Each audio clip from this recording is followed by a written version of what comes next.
All right, well, good mid-morning. So I thought I'd talk about Survey 123 today. I know I heard some people mention they don't use Survey 123, some that do. Our district does. We used it all last year for most of our projects. They didn't always go so well, and that's not my fault, not the inspector's fault. Sometimes things happen and we don't know how to get everything fixed right away. I think when we incorporated this Survey 123 for our 193 process, I think it's a great concept. I think it'll work well. But I don't think we thought about the consequences if it didn't work. Okay?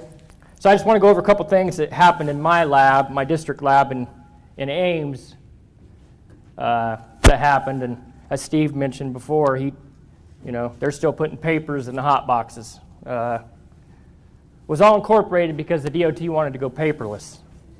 And I'm kind of like most of y'all. Sometimes that's not very practical. But that's the way we're going. We have to adapt. So we tried it last year. We did a pilot project with the Grimes RCE office, and it actually went really well. So everybody's like, okay, we got it, let's go. Well, then we're doing 5 projects at one time, and it didn't go so well. And then, everything's coming into our district lab. I got 5 projects going, and we're not marking anything on the boxes. We're not marking anything on the tack bottles. I'm not getting paperwork into the district lab. My guys don't know how many gyrations this project has. So I think we just kind of got ahead of ourselves. So I'm going to go over a few slides here. This is going to be for the people, but a lot of this is for our DOT inspectors. I don't know how many city or county or, other agencies are using this. It's for everyone to use. So we're going to start here with the Survey 123 for the ARC GIS, okay? It's just an application. It's on your smartphone. It's on your iPad, okay? The big concern, obviously, is when our inspectors were out there on the grade, sometimes they weren't getting reception. So what happens? What happens when they're not getting reception out on the grade? Well, obviously they can't fill out their form right then, So the other problem we was having was a lot of our people couldn't even get signed in to get the app, okay? Or they'd get signed in and they'd update something and then we'd have to re-sign in and they didn't know that. So basically what we're looking at here is we're opening the Survey 123 app, okay? You click on the stacked white line button in the upper right-hand corner, choose sign in. So the 3 bars up there, you hit that. You look down to the right, you got download survey, settings, sign out, whatever. Okay, so how you know you're logged into this application is it'll say, sign out Quincy Miller. That means you're logged in, okay? If you're not logged in, you won't see your name, for one, okay? Then you sign in. This is where a lot of confusion was with the DOT. Then choose to sign in with the enterprise account. We were all trying to sign in, which is our regular password and our username. Well, when they updated it, we have to go to sign in with the enterprise account. Okay, so we sign in with the enterprise account, type in Iowa DOT in the sign-in box. As you can see here, iowodot.maps. That's how we have to do it as far as the DOT agency. So you type that in, then you choose your Iowa Department of Transportation account, which is your normal account, which is when you get on the computer for your desktop, iPad. Okay. Then down here you'll see that you got your Iowa Department of Transportation account. Use your email and your DOT computer password to log in. Then you put in a multi-factor code, and then if we go to the next page, you will see that page. Everybody's familiar with that. And I just did it the other day, and I've signed in numerous times. Well, now they got to where we have to enter a code, and they will send that code to your phone. You put that code in, and then we're automatically in. Okay? Once you sign into the survey account, you'll need to download the surveys if you don't have it. There's many different applications in that Survey 123. Now we have the PCC plant calibration. Okay, we have the Survey 123. We have HMA field cores, which that'll be going away. I shouldn't get ahead of myself here. So you come over here, you click these three little bars to download the survey. You select whichever survey that you want to download. Okay, you'll see this message when downloaded is complete. Down at the bottom here, you'll notice it'll say complete. Okay? Settings, I don't want to talk too much about that. We have enough trouble with it as it is. We don't need to change the size of it and all that stuff. Okay? As you can see, these are just the different programs in the app right here. Once you get into survey and you start taking your information in, at the bottom of that survey you're going to see the collector app. Okay? It's important that you see that collector app, because if you don't see that and you're trying to fill this out, it's not going to work. You have to fill it in with the collector app. The collector button, excuse me. Okay? Also, this will allow the location when you sign in. Okay? Begin adding details, objects. That's just your paper 193 form in this format. Okay, the big part of this too was for the mapping. When we're taking hot box samples or whatever, we know what station, what location. Use the circle in the upper right-hand corner of the map to find your position on the map if you have cellular service, which we all do. So if you push that button there on the right, it automatically will give you your longitudinal location. So when we're out there sampling a hot box and you type in all your information, it knows exactly where you're at. Okay? That's going to be good for futures down the road. If something goes wrong with the pavement somewhere, we're going to know exactly where it came from. If you do not have cellular service, you can manually zoom into the map by selecting the map. Okay, so if you're out there and you don't have service, you can still get the locations. Okay? You move the map until your location's at the pin. You can zoom in by your fingers on an iPad. Most of you know how to do that. Okay? Then you're going to submit your survey. Select the check mark at the bottom. We're going to go through some more of that. Okay. Barcodes. So what was happening is, if I got a box in on a project and there was no information on it, the barcode was on it, that was great. Normally, most of the time I could figure out what I was looking at or what I was looking for by knowing who the contractor was, their runner. You know, I'd know what project we're on if I was in the lab. If I wasn't in the lab, then we'd have troubles. Okay, but then I also had a problem. I could figure it out by the barcode. Is one of the contractors would send me the preliminary report in the morning. I could at least look on their report and see the barcode number from their report, because they typed the barcode in the plant report. So I could tell what's going on. Well, then I had a couple contractors that didn't even know that the barcode went in the plant report. So I couldn't tell. It's a big thing about this whole class, I think, today. It's communication. We weren't communicating enough, okay? But there's a spot in the plant report for that barcode. So if I can at least see that, I can run the test. I know how many gyrations to give it by the mix design, everything else, you know? So when you're out there on the project, you put the tape on, you put your barcode on the tape, not the box, because if it's on the box, it flies off by the time it gets back to the lab. So we like to have it on the tape. Okay, you're out there. Then you got this barcode icon down at the bottom. This will open the camera so that you can photograph the barcode. Take a picture of that barcode. It automatically gets put into the 193 as the barcode. Okay? The first time you do this, you'll need to select your barcode type. That was another issue that we were having.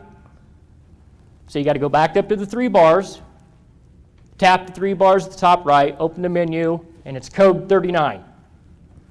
That's the code that you have to have for this app to work. This application, that is, for the barcode scanner.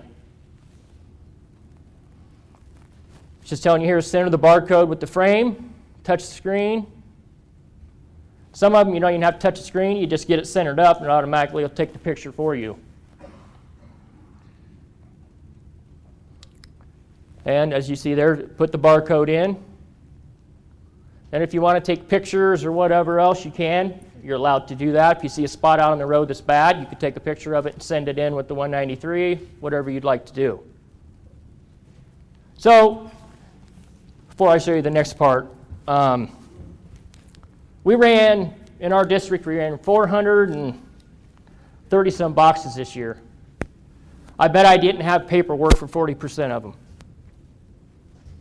40% of the work that we did in our lab, I don't have paperwork for. And it's nobody's fault. It's not our inspector's fault, you know. I'm a big. We put a lot of this on our inspectors out there in the field, but yet we don't want to train them enough so they know what they're doing. I think we need to communicate better. We need to train people better before we just start shoving this off on them. You know, I think it's big that we are going with technology. I think it's great for our industry, whether it be the contractor, the agency, whatever. I think technology is great. But not everybody's technology savvy. Okay?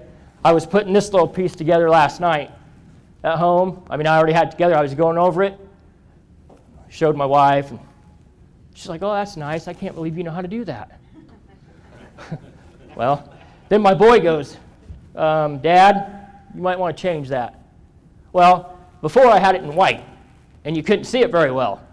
He just come right in and said, Dad, you need to change that to black. And he's 13. The stuff he brings home from school, I have no idea what he's even doing. But yet he got on my computer at home and just did this for me real quick. And so it just shows you the technology that our kids have and how far advanced it's going to be later. I know we don't like change, but we need to change. Okay, so anyway, this survey 1, 2, 3, this is going to kind of give you an overview here, okay? So workflow changes. It's the same process, we're just replacing the paper with the electronics. Okay? This is a couple pictures here with guys out the survey crew, and they're using the iPads at this time.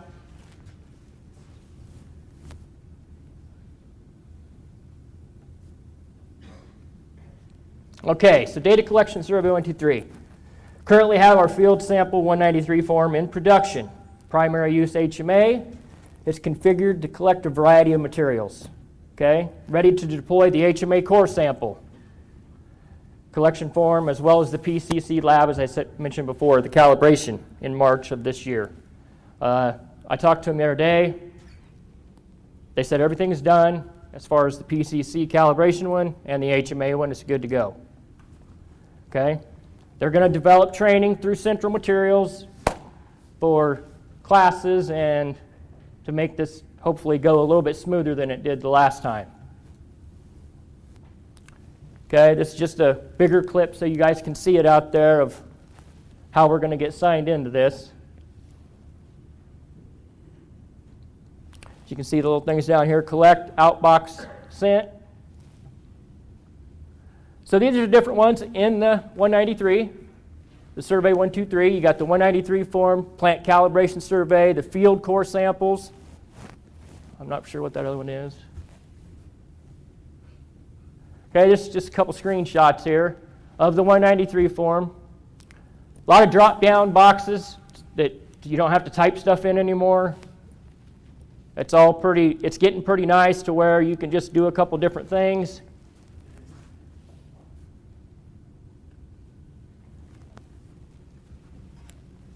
So when you get everything done and filled out and sent in, that's what it looks like when it comes to our office, our District 1 office.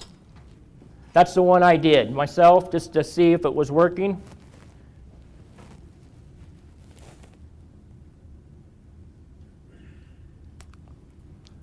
Okay, so places a paper form. It can be partially filled out ahead of time. You can fill it out ahead of time if you'd like. Some fields are auto-filled. Okay, previous submissions can be copied to new surveys. That was a big issue too. So you can save one to your favorites, so you don't have to type it in every single time, every day, or every box, or whatever you're doing for that day. Includes GeoPoint. It will work online or offline, and then the emailer it sends to my lab. As Steve was saying, you put the hot boxes, the paper in the hot box. They still do it that way. You can do it that way if you'd like. I'd prefer you not to for our district. I'd prefer you just to write on the box. Okay? We had a lot of contractors, or a lot of my inspectors wrote on the box anyway, which made it nice. Okay? But here's what I'd like on our boxes. Okay? The project number obviously is important. The most important thing on here is the mixed design number. Okay? The mixed design number is the most important thing because I can get every single piece of information for that project from that mixed design. The JMF, the job mix formula. 956, whatever you'd like to call it. Okay? Date would be nice, obviously. And then the sender's number. That's another big one, sender's number. I'd get papers in with a sender's number of the date. But yet the date that they put for the sender's number didn't match the date that it was actually the day of. So I talked to Cheryl Barton and different people. Well, what we'd like to do is, if it's a hot box sample, for a sender's number, we'd like to have like HMA. Okay? We'd also like whatever lift we're on, whether it's base, intermediate, surface, shoulder, whatever you're doing, base widening. Okay? And then we got this -1. Okay? What that 1 stands for is for the first day of the project. We'd like to keep those going consecutive. That way, that matches our plant reports. So if it's the second day of the project, it'd be -2, A, B, C, or D for the boxes if you got 4. Okay? All the way down the line. If you got 23 days of paving, we should have 23 numbers there, 23 on the plant report, so everything's lining up for the auditor too at the end. This keeps it kind of simple that way. If you're doing a PG binder, it could just be PG dash first day of the project, second day of the project, however you'd like to do it. But I'd like to have those numbers consist with the plant reports. Okay? Cold feed could be CF, whatever it is, at base, intermediate, surface. Okay? So, as some of you are aware, AASHTO. Well, in the process of deploying AASHTO project for construction and materials, which they're saying about 2.5 years out, okay? Some of the information Survey 123 is collected may roll into that. So Survey 123 is currently a stopgap measure until AASHTO. So what does that mean? I have no idea. It probably means that Survey 123 won't work with AASHTO. You know, I don't know. Okay? Some of the information in Survey 123 will continue to be collected after AASHTO. I'm not an AASHTO, I don't go to the meetings, I'm not for sure what all that's about. So I'm hoping this will be left alone. I don't know how all that's going to work. That's more Central Materials ball game there. Okay?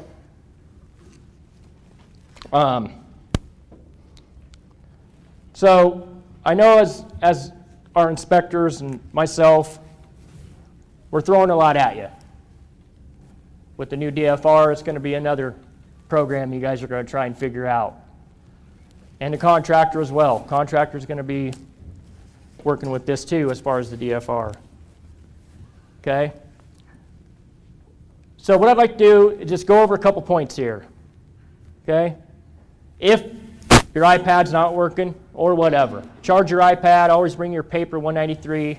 If your iPad doesn't work, you don't have to necessarily do that for District 1, just write on the boxes.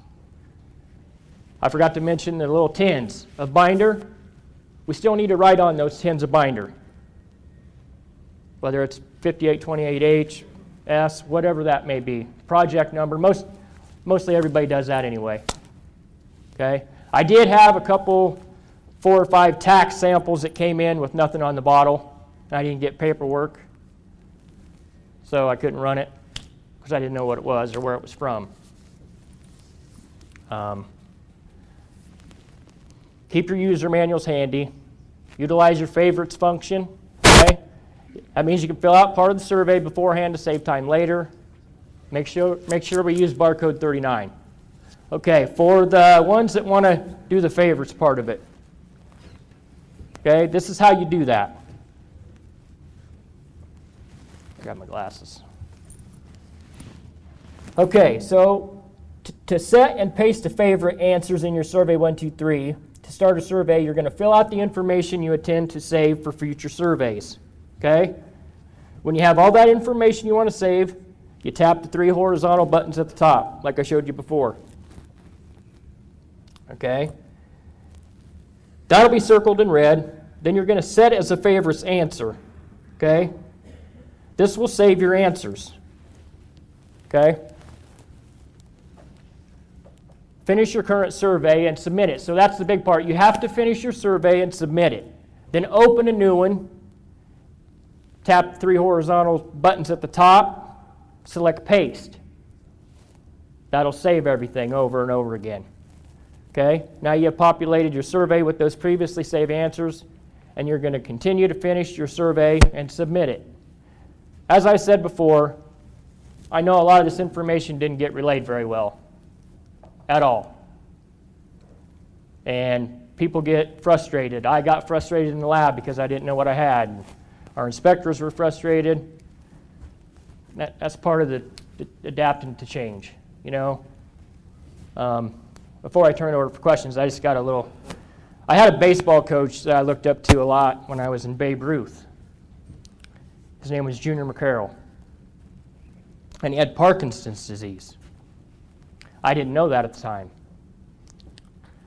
I was 13 years old, and we played, you know, I would come from a small town.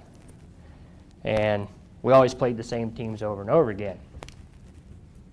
And one pitcher from Pekin of Packwood always had my number. I could never hit off this kid.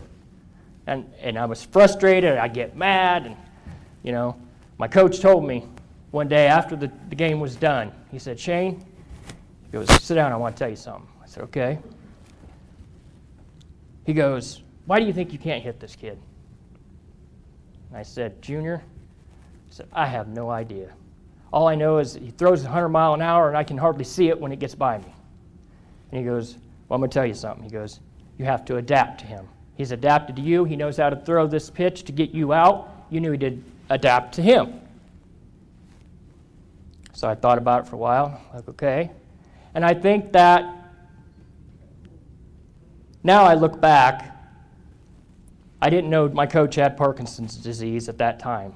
I didn't know till about 2 years after he had passed away. I knew his daughter. I went to high school with her, and I seen her, and she goes, "Shane, you know, I want to tell you something." She goes, "Did you know my dad had Parkinson's disease?" I said, "No." And she goes, "That's the whole point. He didn't want you to know." And I'm like, well, you know. But now I look at it, and I was sitting in my office the other day, and I thought of him when I was looking at the survey 1, 2, 3, and all the changes that we have to make. In every business, we need to adapt, you know. And Junior obviously adapted with his Parkinson's disease to coaching all these kids, and none of us ever knew. You know, I just look back at that and think, you know, I know you get frustrated, I get frustrated with the technology and the things that are changing and all that we throw at you and all that gets thrown at us as a district, and everybody's downsizing and everybody's going 100 miles an hour. We need to adapt. So if we don't try to, we're going to fall behind. And I think back to Junior and what a major influence he was in my life. And I have contractors I work with now, and you know, DOT personnel that I work with now that I look at like that too. You know, I love the business part of the aspect of the business side of our DOT and our contractors and how good we all get along together. You know, we're all in this together to get one final product that's the best out there. You know, and it's tough when technology's changing and we ask so much of everybody. But if we all communicate and we do it together, we'll get through it. You know, I don't like much change either, but it's the way it is. So we need to adapt to it. And that's why I took on Survey 123. Nobody else wanted to come up here and talk about it because everybody else was scared. So, you know, kind of like the ashtowware part of it, you know. Nobody wants to talk about that either. I will tell you, I went to a couple meetings though, and it was like going to a fist fight. I couldn't believe how they went at each other in these meetings. Kind of like to go back just to see that part of it. But anyway, I will turn it over for questions if you guys have any.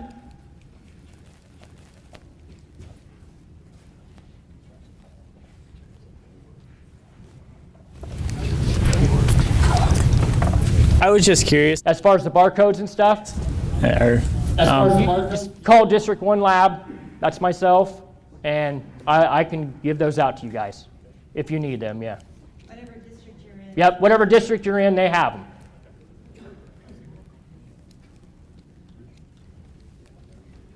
And especially for our DOT people, come grab one of them handouts and keep it with you. I mean, it pretty well explains everything that you need to do to get into your iPad. What's that, Tim? Able to hit the pitches? I never did hit that kid, no. I didn't adapt, obviously.